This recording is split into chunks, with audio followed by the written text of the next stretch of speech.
और हमारे बीच अंशु भाई आ रहे हैं। नमस्कार सभी को, बड़ों को प्रणाम, छोटों को बहुत सारा प्यार।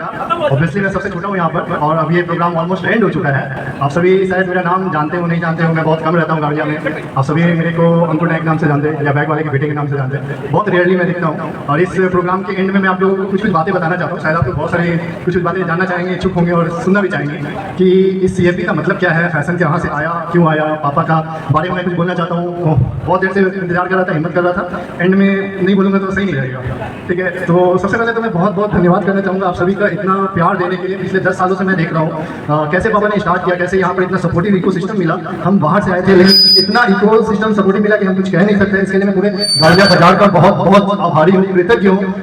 एक फुटपाथ पे मतलब पापा जो स्टार्ट किए थे, उनका एक आदत है कि वो सपोर्ट नहीं लेंगे, वो किसी का सपोर्ट नहीं लेंगे। उनको पापा मेरे दादाजी ने बोला कि हम सपोर्ट करते हैं तुमको, मेरे नाना जी ने बोला हम सपोर्ट करते हैं, नहीं मैं खुद करूँगा जो करूँगा। 20 रुपये का राजू मामा भी यहाँ नहीं है, आप सभी गाड़िया में जानते होंगे राजू मामा हैं। उनसे पापा ने कहा आप मुझे बस खड़ा होने की जगह दीजिए। उस समय कुछ भी नहीं था। उस होली मुझे याद है, उस होली हमारे पास पिचकारी लेने के पैसे नहीं थे। 2014-15 की बात है। तो बहुत मतलब पापा ने एक गेस्ट आए हुए थे हमारे घर पर, तो उन्होंने पानी का बोतल लाया था जो ट्रेन में मिलता है 10-15 रुपये का। उसमें छेद कर करके वो पानी का और रंग कहीं से मिला, तो उससे हम लोग होली मनाए। तो उसमें मैं शायद 7-8 में रहा हूँगा। तो वो होली था और आज का 10 सालों का दिन है।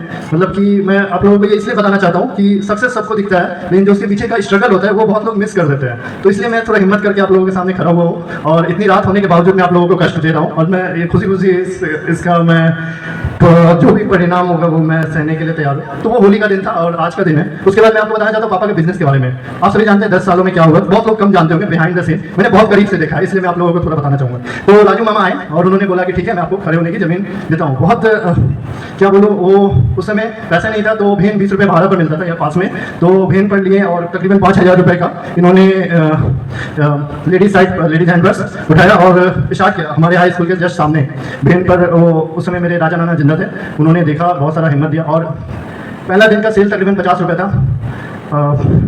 मैं बहुत मतलब कि उस समय हम लोग का क्या स्थिति था आप सब समझ सकते हैं। तो उससे स्टार्ट करके पापा ने हिम्मत नहीं आ रहा, बस उन्होंने एक ही बात बोला था, मेरे हाथ में काम करना है, मैं काम करूंगा, बाकी ऊपर वाले के ऊपर है। उन्होंने धूप में बरसात में पन्नी बिछा के फुटपाथ पे उस कूड़े कचरे के ढेर पर करके हमें एडमिशन दिलाया और लास्ट में उन्होंने बोला कि जितना है उसी में पढ़ेंगे। उससे पहले हम लोग इंग्लिश मीडियम में पढ़ते थे, यहाँ उन्होंने मुझे हिंदी मीडियम हाई स्कूल में दाखिला दिलाया, दोनों भाई को। बोले कि पढ़ाई नहीं रुकेगी, कुछ भी हो जाए पढ़ाई नहीं रुकेगी। तो 7-8 में हमारा एडमिशन हुआ और मुझे बंगला नहीं आता था, हम लोग इंग्लिश मीडियम से थे। बहुत दोस्तों ने सपोर्ट किया, गाड़िया बाजार में काफी सर्टिफिकेट से जिसे वेट हुई उस समय। और इससे मतलब कि गाड़िया बाजार में मुझे 100 रुपये में ट्यूशन मिला। संतोष सर आए हुए थे, उन्होंने मतलब मुझे विश्वास नहीं हो रहा था कि यहाँ पर इतना सस्ता ट्यूशन पढ़ाई हम लोग का किया जा सकता। इसलिए मैं सबसे ज्यादा इस इकोसिस्टम को धन्यवाद देना चाहूंगा, जो कि एक वो होता है ना, बीज में कितना भी पोटेंशियल हो, अगर जमीन उर्वरक ना हो तो वो नहीं खिल सकता है। तो जितना बीज को वो क्रेडिट जाता है उससे कहीं ज़्यादा जमीन को भी जाता है। तो उसके बाद हमने पढ़ाई की और मम्मी की ये बहुत बुरी आदत है, मैं मम्मी को शिकायत करना चाहता हूँ। वो हम लोग को सुबह 4 बजे उठा देते थे और पढ़ने में मतलब मार पीट के पढ़ा देती थी, होमवर्क जो मिलता था वो करवा देती थी। गुस्सा तो बहुत आता था, रोना भी बहुत आता था। लेकिन जब शाम के 4 बजते थे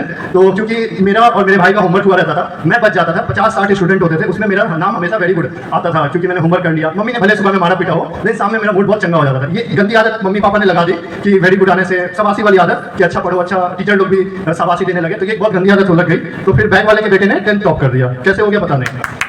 जो लड़का 2 साल पहले तक पता नहीं था कि बंगला क्या होता है, हिंदी क्या होती है, उसने 2 साल में पापा दिन भर बाहर बैग बेचते थे, धूप हो बरसात हो वो वेन पर टांगते थे। और इससे गाड़िया वाले लोगों का भी मैं बहुत बहुत शुक्रगुजार हूँ कि उन्होंने मेरे पापा की उस सर्विस को एफोर्ड किया, उन्होंने खरीदा वो बैग को, जिसके कारण हम लोग पढ़ पाए। हमारे प्लेट में वो खाना जो मिला उसी आपके सभी की बदौलत मिला। तो उसके लिए मैं आपको सच में क्या बोलूँ, शब्द कम पड़ जाएंगे उसके लिए। उसके बाद का मैं बता रहा हूँ, जब ये दुकान हुई थी, ये आपके बगल में जो पतंजलि के सामने दुकान हुई थी, उस समय जब इन्होंने दुकान किया तो मैंने उनको बोला, एक दिन की सेल जो थी वो दिन भर मम्मी बैठी थी, पापा उस समय वेन पे लगाते थे। एक दिन भर उन्होंने बैठ करके 40 रुपये कमाए थे। उस दिन मैंने रात में, अक्सर हमारे घर में क्या होता है कि रात में खाना एक साथ खाते हैं तो बहुत सारा दिन भर का डिस्कशन होता है कि मैंने स्कूल में क्या किया, मेरे भाई ने क्या किया, मम्मी ने पापा ने क्या किया, कैसा रहा। तो 1 घंटे का डिस्कशन में जब मुझे पता चला कि 40 रुपये हुआ और मैंने बोला ऐसे कैसे चलेगा, आप इतना खटे मतलब कोई जॉब करते तो आपको 300-400 रुपये मिलता। पापा उस दिन बहुत मतलब बस एक मुस्कुराहट के साथ मुझे छोड़ दिया मेरे सवाल के साथ। और आज मैं देखता हूँ कि उसी दुकान में जगह पैर रखने की जगह नहीं होती। सिर्फ और सिर्फ उसमें मुझे एक ही चीज़ समझ में आता है, पापा और मम्मी का मेहनत, उनका सोच, उनका दृढ़ विश्वास, और सिर्फ काम करने का कि रिजल्ट क्या मिलेगा नहीं पता। हम मेरे हाथ में काम करना है, मैं काम करूँगा। ओह, ये मतलब मेरे पास अभी तक नहीं आया। और ये इसलिए भी हुआ था कि 10th के बाद क्या हुआ कि मैं इन लोगों के थोड़ा बाहर जाने लगा। कॉलेज में एडमिशन हो गया था 10th के बाद, शायद आप लोग जानते होंगे डिप्लोमा होता है। तो मेरे संगत जो है बड़े बड़े, मतलब कि मेरे जो क्लासमेट होते थे वो 500-500 रुपये, 1000 रुपये डेली का खर्च करते थे। तो ये जो बुद्धि बुतलाया, और फिर मैंने देखा कि क्या पापा मम्मी दिन भर में 40-50 रुपये ऐसे कर रहे हैं, तो मुझे बहुत खराब लगने लगा। मैंने सवाल करना पहले बार स्टार्ट किया कि ऐसा क्यों कर रहे हैं। फिर जवाब मिला मुझे कि हर चीज़ का समय होता है, मेरी बुद्धि नहीं थी।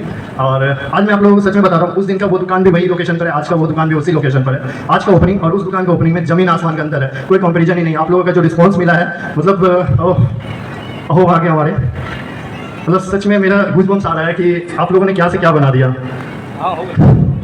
Thank you so much papa mummy को कि जिस परिस्थिति में थे उसमें हमें इतना एजुकेशन दिया, और बहुत सारा बार हमने बहुत सारी गलतियाँ भी की, उसको भी नज़रअंदाज करते आए हैं। और बस, और मैं आप लोगों को एक चीज़ और एश्योर करता हूँ, ये जिस तरह से आप लोगों को बैग की सर्विस पसंद आती थी, फैशन की सर्विस आपको उससे 10 टाइम ज़्यादा पसंद आएगी, ये मैं आपको एश्योर कर सकता हूँ। क्योंकि मैंने देखा है पिछले 1-1.5 महीने से पापा ने क्या क्या किया है आप लोगों को बेस्ट सर्विस देने के लिए। कितनी कितनी रातें जागी हैं वो, 3-3, 4-4 बजे तक सिर्फ ट्यूटोरियल्स देखते थे कि कैसे बैग बेचा जाता है, कैसे कहाँ से अच्छे मतलब कि आप लोगों को आज आपने देखा होगा दुकान में कम से कम में आपको बैग अवेलेबल है। बड़ी बड़ी कंपनी जैसे बैग बेचती है, कपड़े बेचते हैं, वैसी है। और पापा ने बहुत मेहनत की, उसमें मेरा 1% भी सपोर्ट, मतलब कि कंट्रीब्यूशन नहीं है। जो किया है उन्होंने किया है, ये करना, ये बनाना, ये हमारा सीपी पैसा आपने देखा होगा, लेकिन ये इन्होंने खुद से अपने से बनवाया है। 1% में मेरा सपोर्ट नहीं है। और मैं आप लोगों को एक चीज़, मैं बहुत मतलब कि जब मैं 10th में था, रीजन एक भी और था टॉप करने का कि मैं पापा से कम्पीट करता था। मेरे पास उसमें मोबाइल नहीं था, मैं दुनिया जहाँ से देखूँ जाऊँ कौन क्या कर रहा है, मैं बस पापा से कम्पीट करता था। पापा अगर सुबह 7 बजे निकल रहे और रात 11 बजे आ रहे हैं, तो मैं सुबह 6 बजे से पढ़ूंगा, रात 12 बजे तक पढ़ूंगा। मैं पापा को आउट कम्पीट करता था। अभी उनका एज 50 साल है। मैं आप लोगों को बताना चाहता हूँ, उनके पास मेरे से ज़्यादा स्टैमिना है। उनके वो जब लोग रिटायर करने की सोचते हैं, उन्होंने एक नया बिजनेस स्टार्ट किया है, करने की हिम्मत की है। मैं मतलब कि इसको कैसे आउट परफॉर्म करूँगा मैं वही सोच रहा हूँ, लेकिन जरूर करना चाहूँगा। कि बाकी और भी बहुत कुछ है बताने बोलने को, लेकिन रात हो रहा है। आप लोगों का भी, मैंने काफ़ी कुछ सोचा था बोलने का, लेकिन यहाँ सामने आप लोगों को देख करके शब्द नहीं मिल रहे हैं। इसी के साथ मैं अपने वाणी को विराम दूंगा। और पापा मम्मी को फिर से थैंक यू, पूरे गारोलिया को बहुत बहुत धन्यवाद। आपने हमारी सर्विसेज यूज़ की, आगे भी आपका प्यार ऐसे ही बना रहेगा। आशा करता हूँ आप हमारी सर्विसेज से संतुष्ट होंगे। बहुत बहुत धन्यवाद आप सभी को।